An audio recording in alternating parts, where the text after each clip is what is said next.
Praise the lord, హల్లెలూయా. బాగున్నారా? మరొకసారి దేవుడిచ్చిన అవకాశాన్ని బట్టి దేవునికి వందనాలు చెల్లిస్తున్నాను.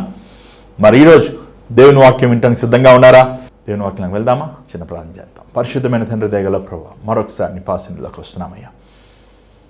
అయోగ్యులమైన అపవిత్రమైన నన్ను ప్రభువా కోరుకున్నాం, ఎన్నుకున్నాం, నీ విలువైన సేవలో నేను ఏర్పరచుకున్నాం. తండ్రి, నీ ప్రజల ముందు ఈరోజు నన్ను నిలబెట్టి ఉన్నావు. నీ రక్తముతో నన్ను కడిగినాను, నీ సిలువ చోట నన్ను మరుగుపరిచి పొక్కిషం విలువలకి అంటే విలువైన నీ మాటలు మాకు దయచేయి. మా హృదయాలకు కావాల్సిన మాటలు మాకు దయచేయి. మా హృదయ స్థితిని సరిచేయి. ఈ సమయం నువ్వు హెచ్చించబడు, నువ్వు మహిమ పొందమని యేసు నామములో అడుగుచున్నాం తండ్రి, ఆమేన్. ఆమేన్ చెప్పారా? లేకపోతే చెప్పండి, ఆమేన్ చెప్పండి. మరి ఈరోజు 2 తిమోతి మొదట జాయిన్ దయచేసి మొదటి 2 వచనం చదువుదామండి. క్రీస్తు యేసునందున్న జీవమును గూర్చిన వాగ్దానమును బట్టి దేవుని చిత్తము వలన క్రీస్తు యేసు అపోస్తలుడైన పౌలు ప్రియకుమారుడగు తిమోతికి శుభమని చెప్పి వ్రాయునది. ఇక్కడ పౌలు అంటున్నాడు, దేవుని చిత్త ప్రకారము. ఏమండి, నేను అపోస్తలుడైన పౌలుని దేవుని చిత్త ప్రకారము యేసు ప్రభు అపోస్తలుని, సువార్తికుని. అపోస్తలుని మీకు చెప్పాను కదా, ప్రత్యేకమైన రాయబారి, అంబాసిడర్, స్పెషల్ అంబాసిడర్, ఒక ప్రత్యేకమైన పని కోసం నియమించబడిన వ్యక్తి. పౌలు ఒక పాస్టర్ కాదు, లేకపోతే ఒక టీచర్ కాదు, లేకపోతే ఒక మిషనరీ మాత్రం కాదు. తాను వెళ్ళిన స్థలము సంఘాన్ని నాటుతాం, సంఘాన్ని స్థిరపరుస్తాం, సంఘములో ఉన్న వారిని ఏమంటే క్రమపరుస్తాం. అంత మాత్రమే కాదు, వారిని ఉత్తరముల ద్వారా బలపరుస్తాం. మరలా అక్కడి నుంచి ఇంకో చోటుకి వెళ్తాం. ఏమండి, ఒక ఎవాంజలిస్ట్ సువార్త చెప్పుకుని వెళ్ళిపోతుంటాడు, సంఘాన్ని కట్టడం. సంఘం స్థాపించేవాడు ఒక స్థానంలో ఉంటాడు, బోధించేవాడు అవకాశాలు ఇచ్చించాడు, బోధిస్తుంటాడు. కానీ పౌలు అలా కాదు. తన అవకాశాలు తనే కలుగు చేసుకుంటున్నాడు, తనే వెళ్తున్నాడు, తనే అవమానాలు పొందుతున్నాడు, నిందలు అనుభవిస్తున్నాడు, దెబ్బలు తింటున్నాడు, ఆశ్చర్యమైన కార్యాలు చేస్తున్నాడు, సంఘాన్ని కడుతున్నాడు, ఉత్తరములు రాస్తున్నాడు, బలపరుస్తున్నాడు. దేవుడు దేశాల ప్రకారం తాను నాయకులను సిద్ధపరుస్తున్నాడు. అది ఇంకో ప్రత్యేకత. ఏమండి, ఇన్ని పనులు ఒక ఆయన చేస్తున్నాడు, రియల్ గ్రేట్ కదండి. చాలాసార్లు మనం అంటుంటాం, అన్ని పనులు మాకే చెబుతావు ఏంటి? చాలామంది మహాతల్లులు ఉంటారు, పాపం వాళ్ళే పిల్లల్ని పెంచాలి, ఏమండి అంట్లు కడగాలి, వంట ఉండాలి, గదులు తొడవాలి, మళ్ళీ ఆఫీస్కి వెళ్ళాలి, మళ్ళీ ఫీజులు కట్టాలి, ఇంట్లో ఆయన కూర్చొని శుభ్రంగా తింటుంటాడు. ఏమండి, మహాతల్లు 2 చేతులు ఇచ్చి దండం పెట్టచ్చు. అలాంటి వారిని ఎంతోమంది చూశాను. తాగేసి కూర్చుంటాడు. అలాగా పౌలు క్రీస్తు విషయంలో అన్ని పనులు చేస్తానికి ఇష్టపడ్డాడండి. పౌలు ఏం చేశాడు? యేసుప్రభు పరిచర్యను, యేసుప్రభు విత్తిన సువార్తను శిష్యులతో పాటు తను సువార్త సేవలో ఒక ప్రభు చిత్త నియమం ప్రకారం సేవ చేశాడు. ఈరోజు ఎవరికి పెడితే వారు సేవ చేస్తున్నారు. సేవ అంటే ఏంటో ఒక ఆలోచన లేకుండా ఉన్నారు. ఏమండి, కానీ పౌలు గారికి ఎక్కడ శరీరమైన పిల్లలు ఉంటే ఖచ్చితంగా రాసి ఉండేవారేమో, మరి రాయలేదు ఆయన. కానీ తిమోతిని నా ప్రియమైన కుమారుడా అంటున్నాడు. నిజంగా అది ఎంతో విలువైన మాట అండి. మనం ఎవరిని పెడితే వారిని కుమారుని పిలవం. ఏమండి, మన శరీరంని, మన రక్తాన్ని పంచుకొని పుట్టినోడినే మన కుమారుడు అంటాం. మనం ఎవరు పెడితే వాడిని ఏమండి మనము తండ్రి అన్నాం. ఎవరి కడుపును మనం జన్మిస్తామో వాడిని తండ్రి అంట. కానీ ఇక్కడ నా ఆత్మీయ కుమారుడు కూడా అంటలేదు. తిమోతిని రక్షించింది, తిమోతిని స్వస్థపరిచింది, తిమోతిని దేవుని దగ్గర నడిపించింది, తిమోతికి తరబితిచ్చింది పౌలు గారి. అయినప్పటికీ తన నా ప్రియమైన ఆత్మీయ కుమారుడు అంటలేదు, కానీ నా ప్రియమైన కుమారుడా అంటున్నాడు. తండ్రి ఎలాగా యేసుప్రభుని పిలుస్తున్నాడు, నా కుమారుడి మాట వినండి, నా కుమారుడు, నా ప్రియమైన కుమారుడి పట్ల నేను ఆనందిస్తున్నాను అన్నట్లు తన ప్రేమని తండ్రి తన ప్రభు యేసు మీద చూపిస్తున్నాడు. అలాగనే తిమోతికి పౌలు తన ప్రేమను చూపిస్తున్నాడు. పౌలుకి తిమోతికి ఇంచుమించు 40 సంవత్సరాల వ్యత్యాసం ఉంది. తిమోతి పౌలుకున్నది ధైర్యం లేదు. పౌలు ఏదైనా సమస్య వస్తే ఎదురుస్తాడు. ఏంటా వాదిస్తాడు. వాళ్ళు కొడతానన్నా కూడా వాదిస్తాడు, చంపుతానన్నా కూడా వాదిస్తాడు. ఆ ప్రాణం పోయినా సరే యేసుప్రభువే దేవుడు, సమస్య లేదు. కానీ తన కింద ఉన్న తన కుమారు అనబడుతున్న తిమోతికి ఆ మనసు లేదు. తిమోతి ఒక పిరికివాడు. పౌలు అలా కాదు, ఎదిరించేస్తాడు, వెంటనే ఎదిరిస్తాడు. వీరిద్దరికి ఎలాగా జోడు జరిగిందో తెలియదు, కానీ ఎలాగా తండ్రి లాంటి కొడుకు లేడే, నా కొడుకు అంటున్నాడు కానీ తండ్రి లాంటి మనసు లేనివాడుగా తిమోతి ఉంటే మనం చూడగలం. కానీ పౌలు ఏంటంటే యేసుప్రభు నమ్ముకున్నాక యేసుప్రభు ద్వారంగా తను ప్రభువు రూపంలో రూపించబడుతున్నప్పుడు తనలో సహనము, ఓర్పు, యేసులో ఉన్న ఆ బలహీనమైన యేసుప్రభు చూడండి, ఆ బలహీనమైన వారిని, పాపుల్ని ప్రేమించాడు ఆయన. పాపాన్ని ప్రేమించలేదు కానీ పాపుల్ని ప్రేమించాడు, బలహీనమైన వాడిని ప్రేమించాడు, మరణానికి నియమించే వాడిని ప్రేమించాడు. ప్రభు ఆ మనసు, జాలి కలిగిన హృదయము తనకి పౌలుకి సేవలో అనేక మంది ఉన్నారు. తీతు ఉన్నారు, తీతుని ఎప్పుడు అనలేదు నా కుమారుడు అని, ఏమని ఇంకా కొంతమంది చాలామంది ఉన్నారు. కానీ తిమోతిని అన్నాడు, ఎందుకంటే తిమోతికి ఎక్కువ ఈ నీడ్స్ లాట్ ఆఫ్ లవ్, ఎక్కువ అటెన్షన్ కావాలి, ఎక్కువ ప్రేమ కావాలి.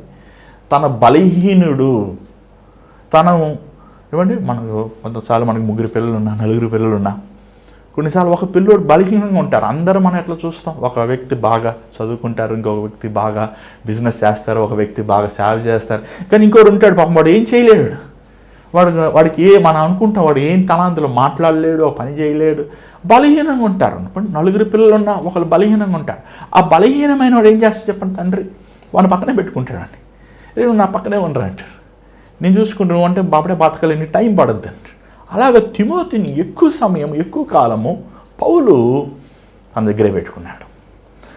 తన గురించి ఎంతో ప్రార్థన చేశాడు, ఎంతో అక్కర కలిగి ఉన్నాడు. ఎందుకంటే ఉత్తరం రాష్ట్రం చూసినప్పుడు ఎంతో ప్రేమ, ఎంతో లవ్, ఎంతో ఎఫెక్షన్, ఎంతో ఒక ఏమంటే ఒక తండ్రికి బిడ్డకు ఉన్న ఆ అన్యూన్యం చూస్తున్నాడు. అంత మాత్రం ఆ ఉత్తరములలో కూడా తన గురించి ఎంతో ఒక ఎంకరేజ్మెంట్ ఇస్తున్నాడు. ఫాదర్ అంటే ఎంకరేజ్ చేసేవాడండి, డిస్కరేజ్ చేసేవాడు కాదు.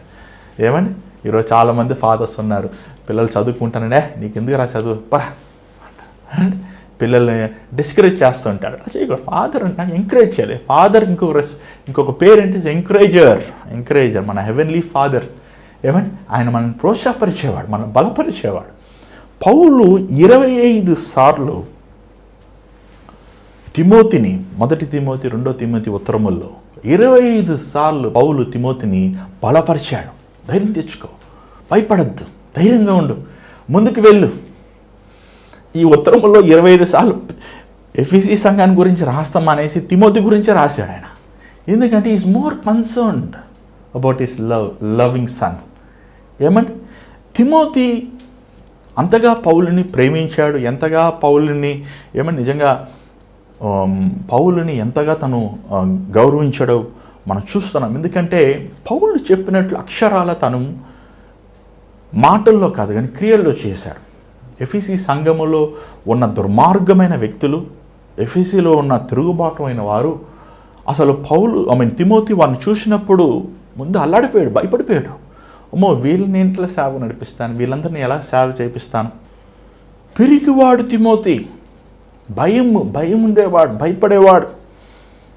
చూడండి, ఈ భయం అనేది దయ్యం, భయమే దయ్యం. నువ్వు ఏదైనా భయపడుతున్నావంటే జ్ఞాపకం చేసుకో, అది సాతాను.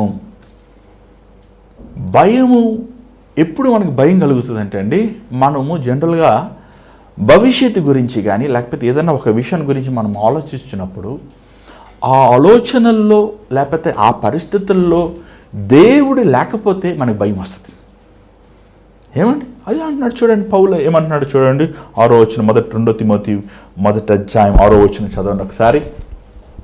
ఆ హేతు చేత నా హస్త నిక్షేపణము వలన నీకు కలిగిన దేవుని కృపావరము ప్రజ్వలింప చేయవలనని నీకు జ్ఞాపకము చేయుచున్నాను. దేవుడు మనకి శక్తియు ప్రేమయు ఇంద్రియ నిగ్రహము గల ఆత్మనే ఇచ్చెను గాని పిరికితనము గల ఆత్మనియ్యలేదు. చూడండి, పౌలు ఒక మాట చెప్తున్నాడు, అయ్యా నీ మీద చెయ్యి పెట్టి ప్రార్థన చేశాం, నూనె రాసి అభిషేకించాం. చూడండి, మోషే 40 సంవత్సరాలైనప్పుడు ఫరో అంటే రాజు, ఐగుప్తు రాజుగా ఉంటాను యోగ్యత ఉంది అతనికి. అన్ని హెబ్రీయులకు రాసిన పత్రిక రాయబడి ఉంది. అన్నిటిలో తన ప్రవీణుడు, కత్తిలో పోరాటం ప్రవీణుడు, చదువుల్లో ప్రవీణుడు, రాజుకు ఉండాల్సిన గుణాలన్నీ ఉన్నాయి. కానీ అవన్నీ దేవుని నిమిత్తం విడిచిపెట్టి 40 సంవత్సరాలు ఎడారిలో ఉన్నాడండి. 80 సంవత్సరాలప్పుడు దేవుడు తనతో మాట్లాడు, ఆ మండే ఆ చెట్టులో నుంచి ప్రభువు మాట్లాడే తనతో, మోషే మోషే. ఏంటి ప్రభువా, నువ్వు వెళ్ళి ఐగుప్తిలో ఉన్న నా ప్రజల్ని విడిపించంటే ఏమన్నా తెలుసా? అయ్యా నేను మాట్లాడలేని వాడినయ్యా, నిన్ను మాట్లాడగలిగిన వాడు అన్నప్పుడు దేవుడు వాడుకోలేదు మోషేని. నాకు కత్తి కటారాలు వాడటం వచ్చిందన్నప్పుడు వాడుకోలేదు దేవుడు మోషేని. ఎప్పుడైతే ఆ 40 సంవత్సరాల ఎడారిలో అంతవరకు ఒక రాజు టీవీగా బతికిన మోషే ఆ ఎడారిలో ఉండి తన జీవితంలో ఏంటి నా బతుకు, ఇంకా నా బతుకు వల్ల ఏం ప్రయోజనం ఉంది అని వేసారిపోయిన సమయంలో దేవుడు మాట్లాడాడు. చూడండి, దేవుడు దీనులతో మాట్లాడేవాడు, విరిగిన హృదయం కలిగిన వారితో మాట్లాడేవాడు. ఈ రోజుకి కూడా మనం మోషే గురించి ధ్యానిస్తున్నాం. ఎందుకు? తనలో ఏంటి ప్రత్యేకత? తనేమన్నా మహారాజా, తనేమన్నా మహాచక్రవర్తి, యుద్ధమును చేసి ఇశ్రాయేల్ ప్రజల్ని విడిపించాడా? లేదు. దేవుని ఆశ్చర్యమైన కార్యాలు చేసినవాడు. నేను మాట్లాడలేని వాడయ్యా, నాకు మాట రాదు. తిమోతి అలాంటి వాడే, మాట్లాడలేని వాడు, పిరికివాడు, చేత కాదు, ఏదైనా పని చెప్తే ఎస్కేప్ అయిపోతాడు. ఇలాగే ఏమండి, పౌలు గారికి వేరే పని లేదు, ఎఫ్ఈసి సంఘంలో కట్టమంటున్నారు, ఎవరన్నా మాట అంటున్నాడు. ఏమండి, నేను చెప్పే మాటలు సంఘ నాయకులకు అర్థమవుతాయి. ఏమండి, ఒక సంఘంలో కుక్క తోక వంకరనట్టు సంఘంలో ఉన్న చాలామంది తోకలా ఉంటాయండి. నాయకులైన వారికి తెలుసు నేను చెప్పే మాటలు. చూడండి, ఒక సేవకుడు నలగొట్టబడాలి, ఫస్ట్ విరగొట్టబడాలి. ఒక సేవకుడు లోకానికి బానిసై ఉంటే, డబ్బుకి, ఆహారానికి, స్త్రీకి, లోకాశలకు వాడు ఎందుకు పనికిరాడండి అసలు? వేస్ట్. వెళ్ళిపో, దయచేసి లోకానికి వెళ్ళిపో. డబ్బులు టీ కొట్టు పెట్టుకున్న కూడా 1,00,000 రూపాయలు సంపాదించవచ్చు హ్యాపీగా. నీకు సేవ చేయాలి, నీకు సేవకుడు అవ్వాలంటే మొదటగా నీ అహం చావాలి, రెండోది నీ ఆశలు చావాలి, మూడోది నీలో ఉన్న నీ ఆలోచనలన్నీ నశించిపోవాలి. అసలు నువ్వు అంత నీ జీవితం ఎంత అన్నట్టు అయిపోవాలి అంతే. ఏమండి, తిమోతి అలాగ లేడు. తిమోతి ఒక గ్రీకు, వాళ్ళ తండ్రి గ్రీకు, తన తల్లి ఒక విశ్వాసురాలు, తన అమ్మమ్మ ఇంకో గొప్ప విశ్వాసురాలు, చిన్నప్పటి నుంచి దేవుని వాక్యంలో పెరిగినవాడు. కానీ ఆ పరీక్ష సమయంలో వచ్చినప్పుడు తను పిరికివాడుగా ఉంటున్నాడు. ఈరోజు ఎంతమంది మనం పిరికివారుగా ఉంటున్నామండి? భయపడిపోతున్నాం. భయం భయం భయం. ఈరోజు ప్రతి ఒక్కరికి భయం. వెంటనే నేను న్యూస్లో చూస్తున్నాం, ఏమంటే రెసిషన్కి వెళ్ళిపోతుంది, లోకం కరువులోకి వెళ్ళిపోతుంది, ధరలు ఎక్కిపోతున్నాయి, పెట్రోల్ రేట్ ఎక్కిపోయింది, డీజిల్ ఎక్కిపోయింది, ఇంకా కిలో బియ్యం కూడా ఎక్కిపోతుంది, ఇంకా అన్ని కష్టాలు ఉన్నాయి, కష్టాలు, బాధలు, ఉద్యోగాలు పోతాయి, అన్నీ ఒక ఆందోళనైన పరిస్థితి, కలవరమైన పరిస్థితి మనం చూస్తున్నాం. కానీ మన ఒక న్యూస్ని చూసి, లేకపోతే ఒక ఎకానమిస్ట్ అనలైజ్ చేసిన దాన్ని చూసి, లేకపోతే ఏమంటే ఆయిల్ ప్రైస్ చూసి, డాలర్ ప్రైస్ చూసి మనము దేవుణ్ణి ప్రశ్నిస్తాం. అసలు ఎవరండి మన దేవుడు? ఖచ్చితంగా లోకంలో ఉన్న వారికి పరిస్థితులు అల్లకొలంగా ఉంటాయి, ఎందుకంటే వారికి దేవుడు లేడు. కానీ నీకు నాకు ప్రభు ఉన్నాడు. మన ప్రభు మనల్ని పోషిస్తాడు. జీవం కలిగిన దేవుడు, జీవించేవాడు, సృష్టిని, శూన్యంని పోషించేవాడు, ఆకలిని పోషించేవాడు, చెట్టుల్ని పోషించేవాడు, సముద్రంలో ఉన్న చేపల్ని పోషించేవాడు, అడవిలో ఉన్న పువ్వుల్ని పోషించేవాడు, మనల్ని పోషించడా? అంత దేవుడేమన్నా అంత తన చెయ్యి ఏమన్నా అంత చిన్నదా? ఏమండి, నువ్వు ఒక న్యూస్ని చూసి ఆందోళన పడిపోతున్నావు భవిష్యత్తు గురించి. నా భవిష్యత్తు ఏంటి, నా బ్రతుకేంటి, నేను ఎలా బతుకుతున్నావు చెప్పు. ఎందుకు? నీలో భయము అనుమతిస్తుంది. పౌలు అంటున్నాడు, నీకు అభిషేకం ఉందయ్యా. ఏమంటే అభిషేకం, నేను అభిషేకించాం సేవకి, నీకు వరం ఇవ్వబడింది, దేవుని ఏమంటే మీరు చెప్పాం కదా, నేను అస్సలు వాక్యం చెప్తాం కూడా రాదు. కానీ ఈరోజు దేవుడు ఒక వ్యక్తి కోసం ప్రార్థిస్తున్నప్పుడు ఆ వ్యక్తి హృదయంలో ఉన్న ఆలోచనలు, తన భవిష్యత్తు ఏమంటే అక్షరాల చెప్పగలిగిన కృప ఇచ్చాడు. ప్రార్థన చేస్తే కార్యం జరిగే కృపనిచ్చాడు. ఎట జరుగుతుంది నాకే తెలియదు. దేవుడు ఇచ్చాడు వరం, దేవుడు వరం ఇచ్చాడు మనకి. చెయ్యి పెట్టి ప్రార్థిస్తున్నప్పుడు కొన్నిసార్లు ఏమండి అనేకసార్లు దురాత్మలు విడుదల పొందుతున్నారు, మనుషులు జయం పొందుతున్నారు, డాక్టర్స్ వల్ల అసాధ్యమైనవి దేవుడు చేయగలుగుతున్నాడు. నా చేతులు మట్టే, కానీ నా మీద ఉన్న అభిషేకం 1,00,000 కోట్ల కంటే విలువైనది.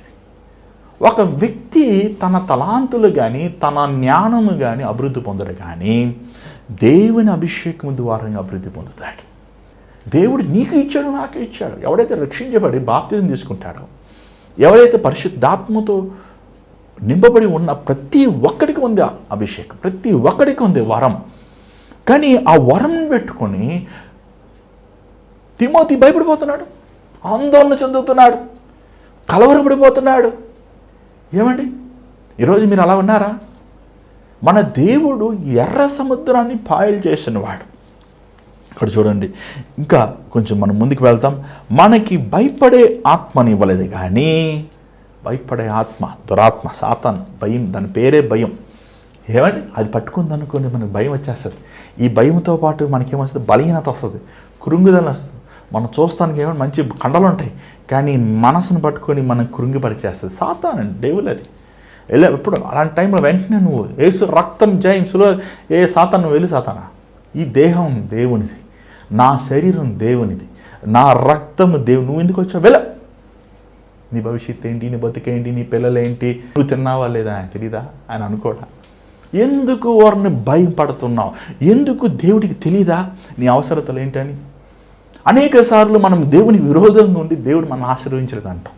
దేవునికి విరోధంగా ఉండి దేవునికి విరోధంగా మనం ఆలోచించి నా జీవితం మనం నష్టపోయి. చూడండి ప్రేమ దేని బిడ్డలారా,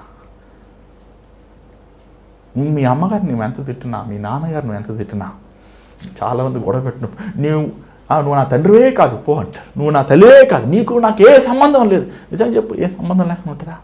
నీరు ఉన్న శరీరం ఎవరిని పెంచుకున్న శరీరం, నువ్వు కేసిన విత్తనం మీ నాన్న డిఎన్ఏ ఉంటుంది నీలో. ఏమంటే ప్రతి రక్తం ఒక శాంపుల్ తీసుకెళ్ళి టెస్ట్ చేస్తే నీ నాన్నలో ఉన్న డిఎన్ఏ మీ అమ్మలో నుండి అమ్మ డిఎన్ఏ ఉంటుంది. అది ఎవరు వేరు చేయలేరు. అలాగే నీకున్న శ్వాస దేవుడిచ్చింది, నీలో ఉన్న ప్రాణము దేవుడిచ్చింది. నువ్వు నా దేవుడు కాదు, నువ్వు నాకు కాదు అన్న, నువ్వు దేవునితో గొడవ పెట్టుకున్న మాత్రాన, లేకపోతే కృంగిపోయిన మాత్రాన, ఆయన మన తండ్రి అండి. ఆయన సమస్త జనులకి ఆయన తండ్రి, సమస్త శూన్యమికి ఆయన తండ్రి. ఆయన తండ్రి, ఆయన పోషించేవాడు. పౌలు ఎంతో విశాలమైన మనసుతో తన కుమారుడైన తిమోతితో మాట్లాడుతున్నాడు. మనకేమిచ్చాడు దేవుడు చెప్పండి? ఏమిచ్చాడు? శక్తినిచ్చాడు. ఈ శక్తి అందరికీ ఇచ్చాడు. మార్కు సువార్త 15 నుంచి చదవండి, 16వ అధ్యాయం 17వ వచనం చదవండి దయచేసి.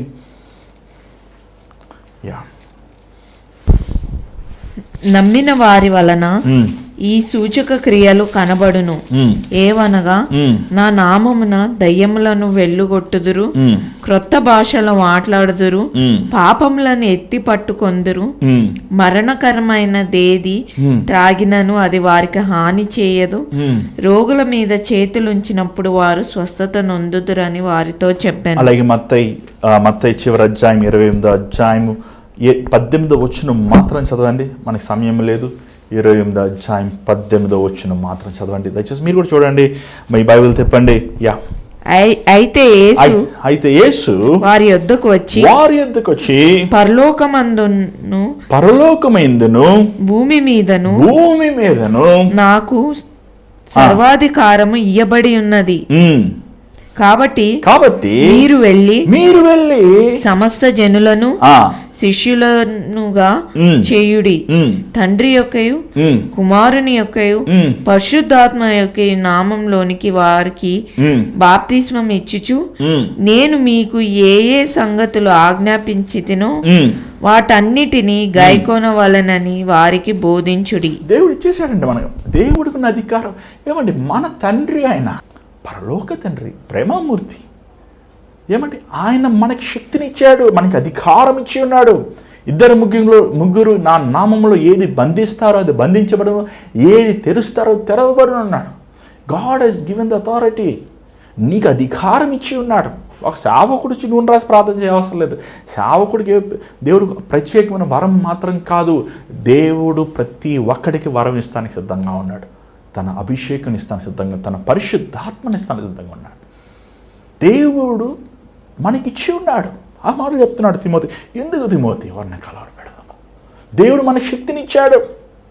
ఏమండి ఇంకోటి ఏమిచ్చాడు? దేవుడు మనకి ప్రేమ అనే ఆత్మనిచ్చాడు. యేసు ప్రభు ఎంత శక్తిమంతుడు. కానీ ఏం చేసే చెప్పండి, ఆ సులువుకు వెళ్ళకముందు శిశువులు పాదములు కడిగాడు ఆయన. వారిని ప్రేమించగలిగాను. చూడండి, ఈరోజు మనం ద్వేషిస్తారు చాలామంది. ఏదో మన ఒకళ్ళు ఎవరు చెప్తున్నారు, నేను ద్వేషించే వాళ్ళు నీ జీవితం నుంచి వెళ్ళిపోవడం. అదేంటిది? నిన్ను ద్వేషించేవారు నువ్వు క్షమించాలి. ఏమన్నాడు ప్రభు? నీకు ఉపకారం చేసేవారు నువ్వు క్షమిస్తే ఏం లాభం? నిన్ను ద్వేషించేవారు నువ్వు అన్నం పెట్టాలి, నిన్ను అసహించుకునే వారికి అన్నం పెట్టాలి, నిన్ను గాయపరిచేవారు నువ్వు ప్రేమించాలి. నువ్వు అలా చేసినప్పుడు వాళ్ళ తల మీద నిప్పులు వేసినట్టు అండి. ఈరోజు చాలామంది కొడతాడా, విడాకులు ఇచ్చే అమ్మ, నీ భార్య వండి పెడతలేదు, ఆమె విడాకులు ఇచ్చే ఇంకో పెళ్లి చేసుకో, మళ్ళీ విడాకులు ఇచ్చే. క్షమించు. దేవుడు మనకు శక్తిని ఇచ్చాడు ప్రేమిస్తానికి. ఏమన్నా ఎవడు పక్కన ప్రేమించలేడు. స్వార్థమైన హృదయం అందే. మన గురించే ఆలోచించుకుంటాం. నా దగ్గర డబ్బులు లేవు, నాకు ఆకలేస్తుంది, నా బట్టలు లేవు, నా నిద్ర నా అనే హృదయం ఇది. ఈ నా అనే హృదయం యేసు సిలువలో వేసేశాడు. నా అనేదానికి శక్తి లేదు. ఇంకా యేసు ప్రభు ప్రేమించే శక్తిని ఇచ్చాడు. అది గొప్ప శక్తి అండి. మూడవదిగా ఏంటి చూడండి, ఇంద్రియ నిగ్రహము. ఇంద్రియ నిగ్రహం అంటే ఏంటి తెలుసా అండి? To stay calm. ఇంట్లో గొడవ జరుగుతుంది, అర్థం కాని పరిస్థితి ఉంది, మౌనంగా ఉండాలి. ఉండగలరా? వచ్చాడు నీ మేనేజర్, నాన్న నువ్వు రేపు నుంచి రావద్దు, ఇదిగో నీ ఊస్టింగ్ లెటర్ అన్నాడు. ఏం చేస్తావు? మౌన ఎమోషన్స్ కంట్రోల్ చేసుకోవాలి. ఏమండి వెంటనే విన్న ఫోన్ కాల్ వచ్చింది, మీ నాన్నగారి యాక్సిడెంట్ అయిందయ్యా, వెంటనే రండి అన్నావు. ఎలా ఉంటుంది? ఎగ్జామ్లో ఫెయిల్ అయిపోయావు, ఎలా ఉంటుంది? ఇంటర్వ్యూలో ఫెయిల్ అయిపోయావు. ఏమంటే అన్ఎక్స్పెక్టెడ్ అయిపోయింది. వెంటనే ఎలా ఉంటుంది? కొంతమంది అయితే అరిసేస్తారు, కొంతమంది అయితే వాళ్ళని హానిపరుచుకుంటారు, కొంతమంది కృంగిపోతారు. ఇంద్రియ నిగ్రహం అనే ఆత్మను మనకి ఇచ్చాడు. అంటే టు స్టే కామ్. ఆ రోజు ఇశ్రాయేల్ ప్రజలండి ఆ ఎర్ర సముద్రం ముందు, వాళ్ళ ముందు ఉంది ఎర్ర సముద్రం, ఐగుప్తులు వెనకాల ఉన్నారు. వారు ఏం చేశారు తెలుసా? అసలు దేవుణ్ణి అనకుండా మాట్లాడినారండి వాళ్ళు. ఏమోసే ఎందుకు తీసుకొచ్చాము వాళ్ళు ఇక్కడికి? మా ఐగుప్తుల సమాధులు లేవా? మా ఐగుప్తుల చికెన్ బిర్యానీ లేవా? మా ఐగుప్తులో స్టార్ హోటల్ లేవా? ఏంది ఇక్కడ తీసుకొచ్చా మమ్మల్ని? ఇక్కడ చచ్చిపోవాలనా? ఎంత హీనంగా చేస్తా మాట్లాడారు. అసలు దేవుడు చంపుతానంగా అండి 10 సూచకార్యాలు చేసి దొన్నపోతుల్లాగా వాళ్ళని మేపి, వెనకాల మంట దేవుని అగ్ని ఉంది, అసలు వాళ్ళు ముట్టనవ్వకుండా దేవుని అగ్ని ఉంది. అయినా సరే వారు సనిగారు.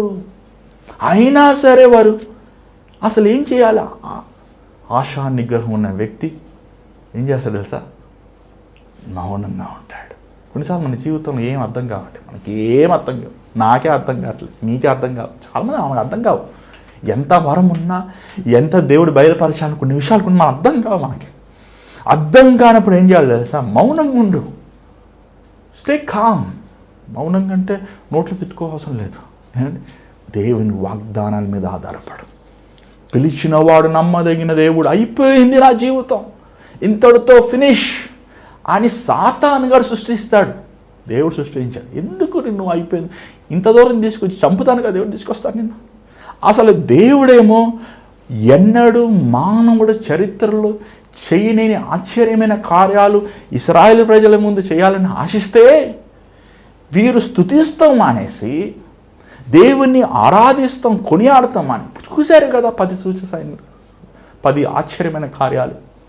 అయినప్పటికీ వాళ్ళలో అవిశ్వాసం. చూడు, చాలాసార్లు మన జీవితంలో అయిపోయింది అనుకుంటామండి. ఉద్యోగం పోయిన వెంటనే అయిపోయింది. ఎందుకు అయిపోయిందయ్యా? దేవుడికి తెలియదా నీకు ఉద్యోగం పోతుందండి? నీకు తెలియదేమో, దేవుడికి ముందే తెలుసు. అందుకే ఇది పోతే నీకు బెటర్ జాబ్ రావాలని, లేకపోతే చచ్చేవరకు ఇక్కడే ఉంటావు ఆ 10,000కి. ఏమండి, దేవుడికి తెలుసు నిన్ను ఫెయిల్ చేసినా నీకు మెరుగైనది ఉంటుందని. నీకు తెలియదు, నాకు తెలియదు, మనకు తెలియదు. ఆయనంత జ్ఞానం ఎవరికొందండి బాబు? ఆయనంత తెలివి ఎవరికొంది? ప్రభు ఏమండి, ఆయనకున్న ఆలోచనలు ఎవరు ఆలోచించగలరు? ఆయన ఎవరు అర్థం చేసుకోగలరు? ఆయన ఏదన్నా తన మనసులో ఉన్న ఆలోచనలు బయలుపరిస్తే తప్ప మనకు అర్థం కావు, అర్థం చేసుకోలేము, అర్థం చేసుకోలేము. ఎల్కేజీ చదువుకునే పిల్లోడికి పిహెచ్డి పుస్తకాలు ఇస్తే అర్థమవుతాయా? అర్థం కావు. కొన్నిసార్లు అర్థం కాకపోయినా మనం ఏం చేయాలంటే దేవుని యందు మన విశ్వాసంతో అనుకోవాలి. ప్రేమని దేవుని బిడ్డలారా, ఈరోజు మీ జీవితాన్ని దేవునికి ఇవ్వండి, మీ బ్రతుకులు దేవునికి సమర్పించండి. దయచేస్తాలో జరిగి ప్రార్థిద్దాం. పరిశుద్ధమైన తండ్రి, దయగల ప్రభావం, మరొకసారి నీ పాసనల కోసం మీకు పిరికి ఆత్మని ఇవ్వలేదు కానీ ధైర్యమైన ఆత్మనిచ్చాను. అవునయ్యా, నీ పరిశుద్ధాత్ముడు ధైర్యమైన ఆత్మ. ఆయన మా పిరికితనమును తొలగించేవాడు, మా నిరాశలు మమ్మల్ని బలపరిచేవాడు, కృంగిపోయిన సమయంలో మమ్మల్ని ఆదుకునేవాడు, ప్రేమ కలిగినవాడు, సర్వాధికారం సర్వశక్తి కలిగినప్పటికీ ఆయన ప్రేమ కలిగినవాడు. నీ ఆత్మను మాకు ఇచ్చావయ్యా, ప్రేమిస్తానికి, ఇతరులను క్షమిస్తానికి, ఆశా నిగ్రహం అనే శక్తిని ఇచ్చిన ప్రభా. ఈ లోకంలో మేము జీవించినప్పుడు నీకోసం యథార్థులుగా, నీకోసం పరిశుద్ధులుగా, నీకోసం పవిత్రులుగా మేము జీవిస్తానికి సహాయం చేయి. ఎలాగ పౌలునైనా తిమోతిని బలపరుస్తూ నాతో పాటు నువ్వు శ్రమలో పాలు పొందు, మనం క్రీస్తు మనల్ని అప్పచెప్పిన పనిని మనం ముగిద్దామా అని తన తోటి చేతపానివాడుగా తన ప్రియమైన కుమారుడు వల్ల ప్రేమించి నడిపిస్తున్నాడు. మేము కూడా నాయన, మా తోడున్న మేము మాత్రం కాక మా తోడున్న ప్రతి ఒక్కరిని నీ మార్గములో, నీ సత్యమైన మార్గములో, నీ పవిత్రమైన మార్గములో, పరిశుద్ధమైన జీవితంలో కలిగి మేము నడుస్తానికి కృప చూపించాయా. నీ చేతి మీద మళ్ళీ కలుసుకోవడానికి సహాయం చేయమని యేసునామములో నడుచున్నాం తండ్రి, ఆమేన్. మరి ఈరోజు దేవుడు మీతో మాట్లాడుతూ మాకు తెలియపరచండి. మీకోసం మేము ప్రార్థన చేస్తాం, సిద్ధంగా ఉన్నాం. మీ ప్రార్థన అవసరాలు మనకు పంపించండి, వాట్సాప్ చేయండి, వాయిస్ మెయిల్ పంపించండి, లేదా కాల్ చేయండి. మరి ఈ భారమైన పరీక్షల్లో మీరు కూడా పాలు పొందండి. దేవుడిని ప్రేరేపిస్తే మీ గుప్పులు ఇప్పి మరి గూగుల్ పే, ఫోన్పే ద్వారా పంపించండి. దేవుని చేతి మీద రేపు కలుసుకుందాం. అంతవరకు God bless you, take care.